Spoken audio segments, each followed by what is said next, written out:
This podcast is brought to you by Most Valuable Podcasts, leading the league in podcasting entertainment.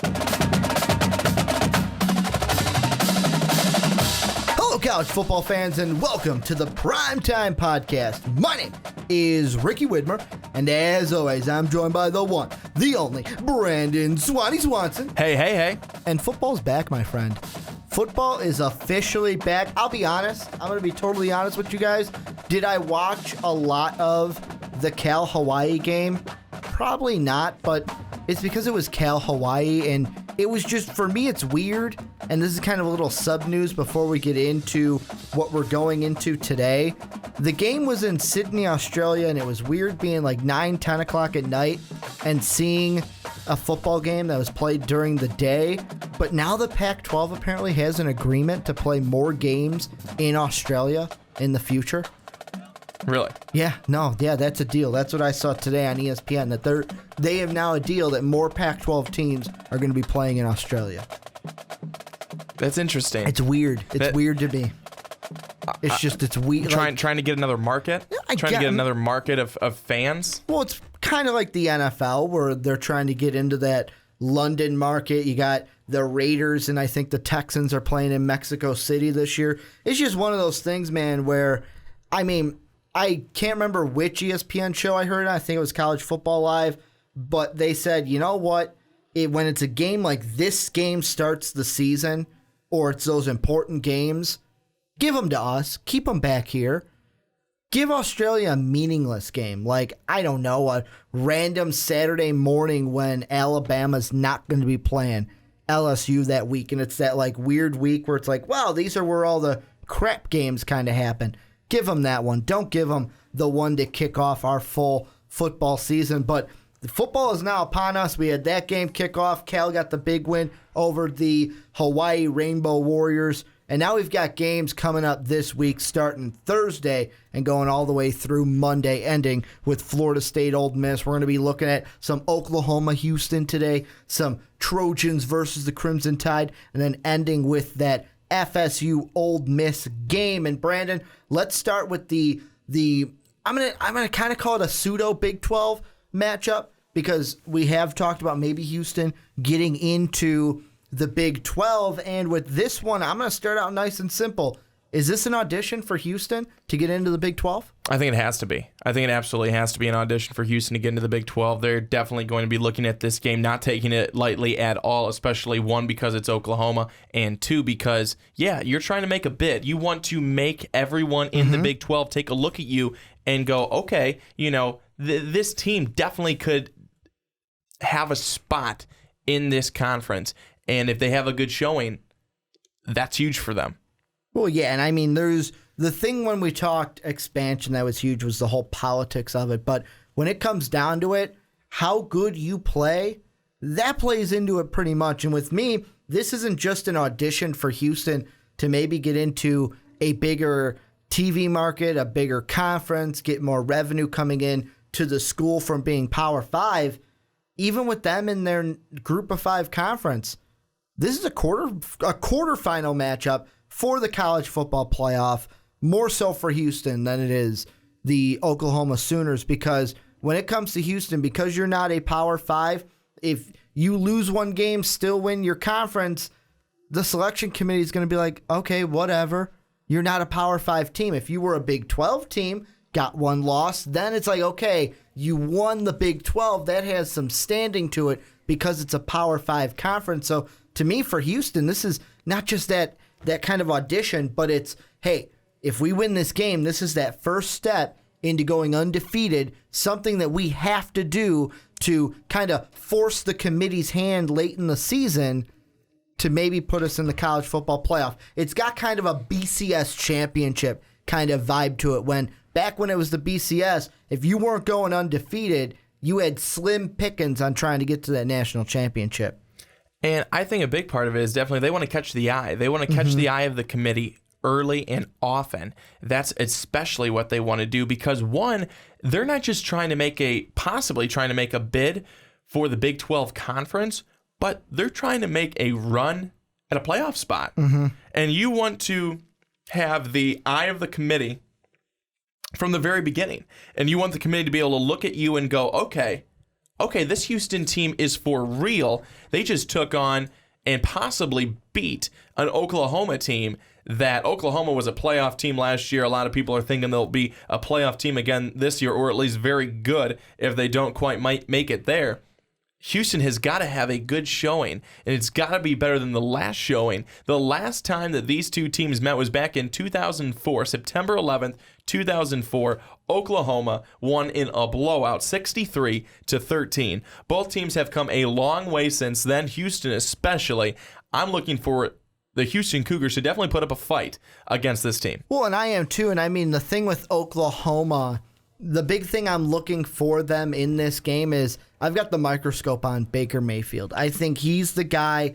The most important thing in this matchup is what are you going to do? Because I looked to last season, and yeah, you killed Akron early in the year.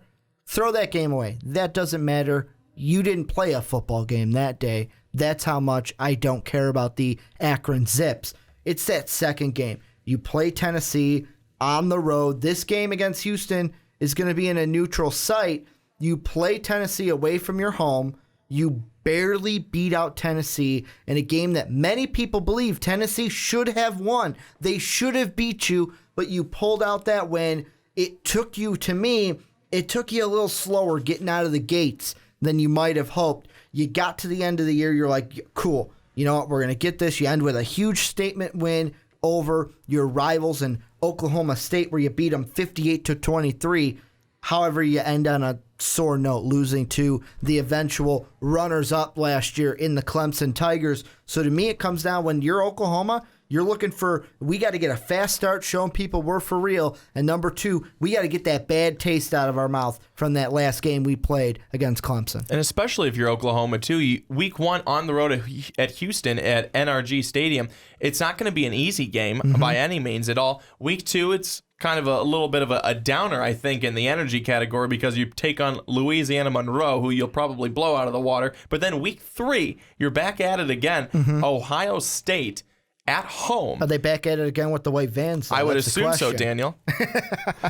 But I think that you take a look at that. You want to be pumped. You're excited that this is the first game that you get because it's a good one. Because guess what? Then you're ready for that game in week three against Ohio State, especially since there's that kind of off game in the middle.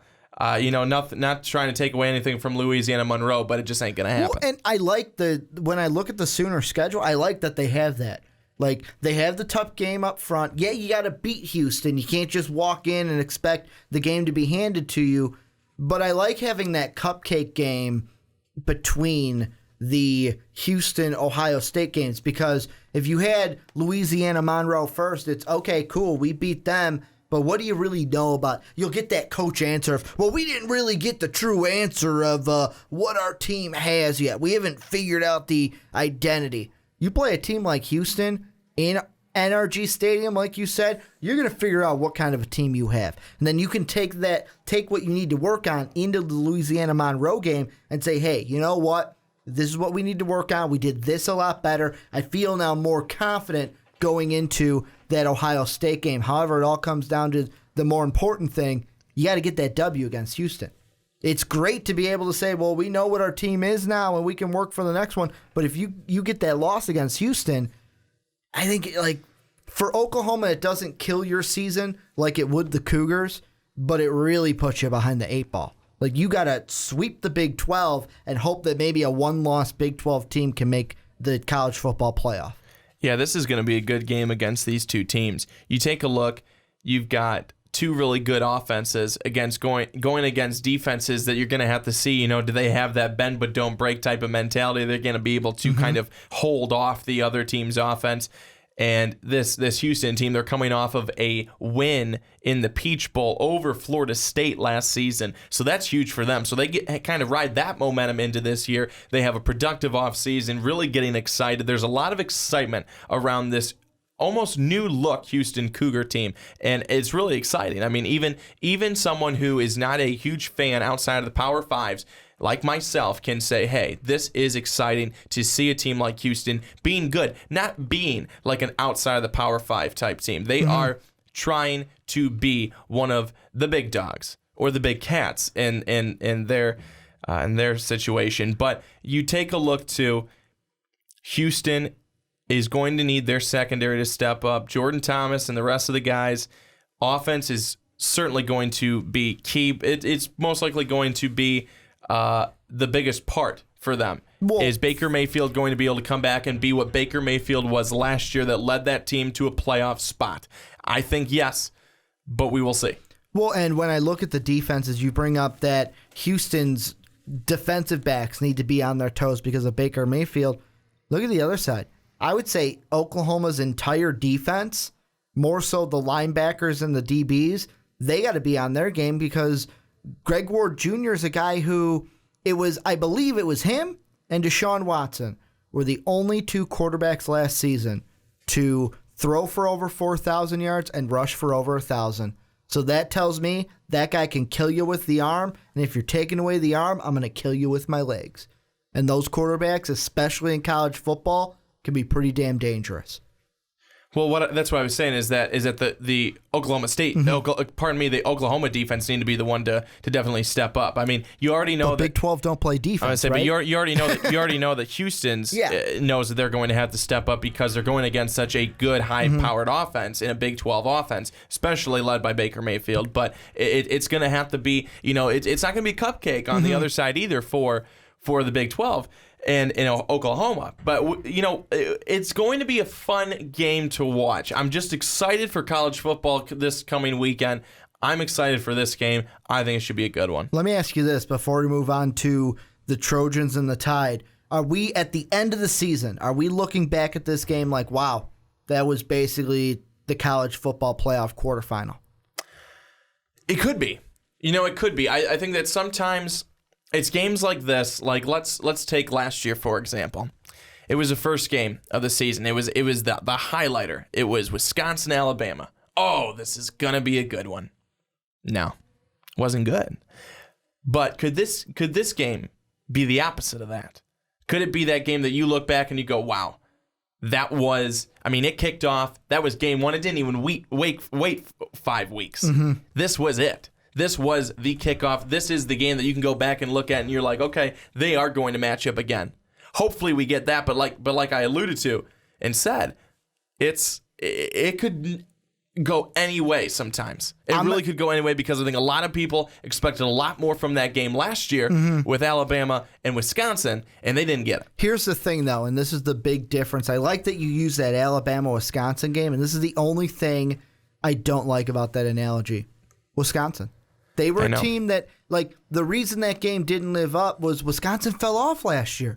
We put them on a pedestal way too high because that's where they were the year before. I think this year it will be. We will look back and say, wow, that was the quarterfinal to our playoffs because Houston, if they lose, this could be the only game they lose all year.